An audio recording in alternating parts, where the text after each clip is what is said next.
ಇದನ್ನು ಇಟ್ಕೋ, ಅಡಿಗೆ ಸಾಮಾನಿಗೆ ಅಂತ 5,000 ರೂಪಾಯಿ ಇದೆ.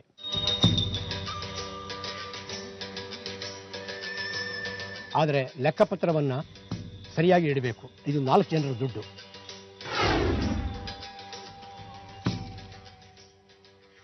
ಏನಾದರೂ ಹೆಚ್ಚು ಕಡಿಮೆ ಆದರೆ ನನಗೆ ಕೆಟ್ಟ ಹೆಸರು ಬರುತ್ತೆ. ದೇವಸ್ಥಾನದ ಕಮಿಟಿಯವರು ನನಗೆ ತಿಂಗಳಿಗೆ 3,000 ರೂಪಾಯಿ ಸಂಬಳ ನಿಗದಿ ಮಾಡಿದ್ದಾರೆ.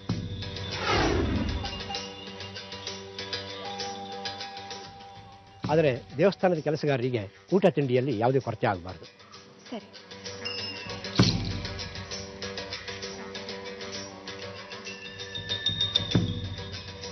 ಕಲ್ಪನಾಗೆ ನಾವು ಮೋಸ ಮಾಡಬಾರ್ದಾಗಿತ್ತು.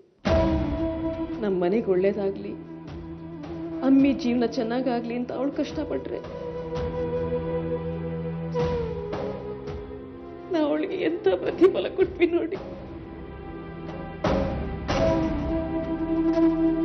ಕಲ್ಪನಾ ಮೇಲೆ ಸಿಟ್ಟಿಗೆ ಅರ್ಚನಾನ ಸೊಸೆ ಅಂತ ಒಪ್ಕೊಂಡ್ವಿ. ಈಗ ಇಬ್ಬರಿಗೂ ಅನ್ಯಾಯ ಆಗ್ತಾ ಇದೆ. ತುಂಬಾ ಪಾಪ ಮಾಡ್ಬಿಟ್ವಿ ನಾವು. ಈಗ ಕಲ್ಪನಾನ ಏನ್ ಮಾಡೋಣ? ಚಂದ್ರಗಿರಿಲಿ ಹರಿ ಕಲ್ಪನಾಗಿ ಗೊತ್ತಿಲ್ಲದೆ ತಾಳಿ ಕಟ್ದ.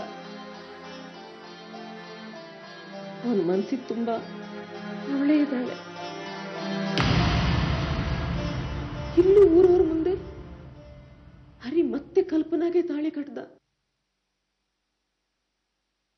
ಹರಿಗ್ ನಿಜವಾದ ಹೆಂಡತಿ ಕಲ್ಪನಾನೇ ಅಂತ ನನ್ನ ಮನಸ್ಸು ಹೇಳ್ತಾ ಇದೆ ರೀ.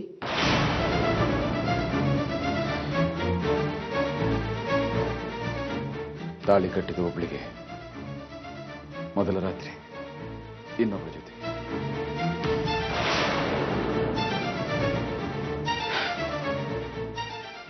ಹರಿ ಅರ್ಚನಾ ಮೊದಲ ರಾತ್ರಿ ನಡೀದೇ ಇದ್ದಿದ್ರೆ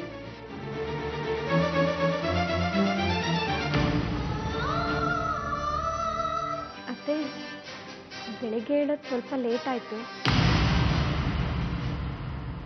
ಮಾವನಿಗೆ ನೀವೇ ಕಾಫಿ ಮಾಡಿಕೊಟ್ರಿ ಅನ್ಸುತ್ತೆ.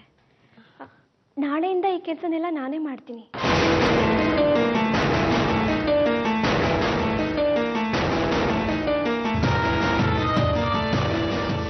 ನಿನ್ನೆಯಿಂದ ನನ್ನ ಮತ್ತೆ ಹರಿ ಹೊಸ ಜೀವನ ಶುರುವಾಗಿದೆ. ನನಗೆ ಆಶೀರ್ವಾದ ಮಾಡಿ.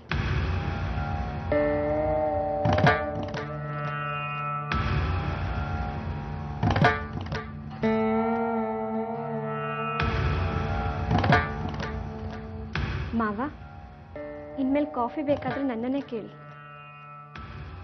ನಾನು ಎಲ್ಲಿದ್ದೀನಿ ಅಂತ ನಿಂಗೆ ಹೇಳ್ದವ್ರು ಯಾರು? ನಾನೀಗ ಸಂಸಾರ ಇಲ್ಲದ ಪರದೇಶಿ, ತಿರ್ಗಾಡ್ತಾ ಬಂದೆ.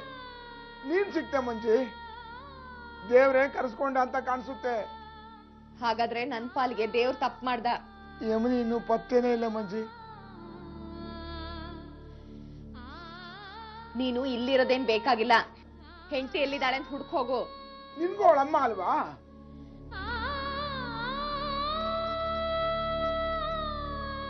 ಯಮುನಿ ಗಂಡನಿಗೆ ಜೀವ ಕೊಡೋ ಹೆಂಡತಿ ಆಗಿದ್ಲು. ಮಕ್ಕಳು ಅಪ್ಪ ಅಮ್ಮನ್ಗೆ ಜೀವ ಕೊಡೋರೇ ಆಗಿದ್ರು. ಮಾಡ್ಕೊಂಡ್ಬಿಟ್ಟಿಯಲ್ಲ.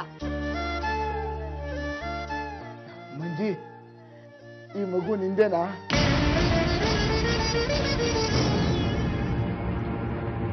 ಯಾರತ್ಕೊಂಡೆ ಬಿಟ್ಟಿದ್ದೆ ಅಲ್ವಾ? ಬೇರೆಯವ್ರ ಮಗು. ನೋಡು, ನೀನು ಹೆಣ್ಮಕ್ಳಿರೋ ಕಡೆ ಇರಬಾರ್ದು. ದಯವಿಟ್ಟು ಹೊರಟೋಗಾಚೆ.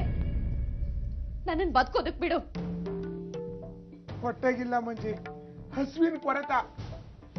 ಮಲ್ಗೋದಿಕ್ಕೆ ಜಾಗ ಇಲ್ಲ, ನಿದ್ರೆ ಆಸೆ.